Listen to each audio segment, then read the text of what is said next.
त्र्यंबकेश्वर ज्योतिर्लिंग की महिमा निराली है, जहां स्वयं महादेव ब्रह्मा और विष्णु के साथ विराजमान है। भक्तों के लिए इस पावन धाम की उत्पत्ति की कथा अत्यंत प्रेरणादायक और भावुक करने वाली है।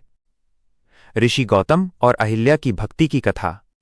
प्राचीन काल में ब्रह्मगिरि पर्वत, जो मंदिर के ठीक पीछे है, पर महर्षि गौतम अपनी पत्नी माता अहिल्या के साथ निवास करते थे।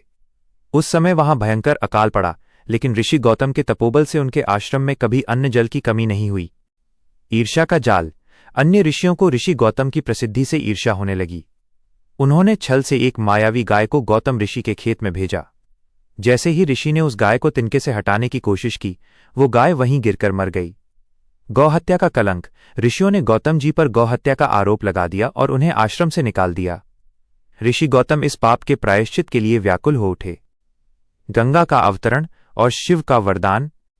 गौहत्या के पाप से मुक्ति पाने के लिए ऋषि गौतम ने शिवलिंग की स्थापना की और कठोर तपस्या शुरू की। उनकी भक्ति से प्रसन्न होकर भगवान शिव प्रकट हुए। 1. गंगा की मांग।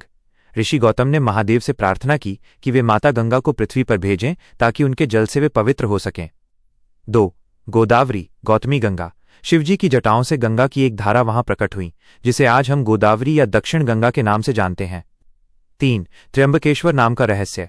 ऋषि गौतम और अन्य देवताओं के अनुरोध पर महादेव ने वहां ज्योतिर्लिंग के रूप में वास करना स्वीकार किया। चूंकि यहां ब्रह्मा, विष्णु और महेश तीनों देवों के छोटे छोटे लिंग एक ही गड्ढे में स्थित हैं, इसलिए इन्हें त्र्यंबकेश्वर, 3 ईश्वरों के स्वामी कहा जाता है। भक्तों के लिए विशेष बातें। पापों का नाश। माना जाता है कि जो भक्त कुशावर्त कुंड, जहां गोदावरी लुप्त होकर पुनः प्रकट होती है, में स्नान कर त्र्यंबकेश्वर के दर्शन करता है, उसके जन्म जन्मांतर के पाप कट जाते हैं।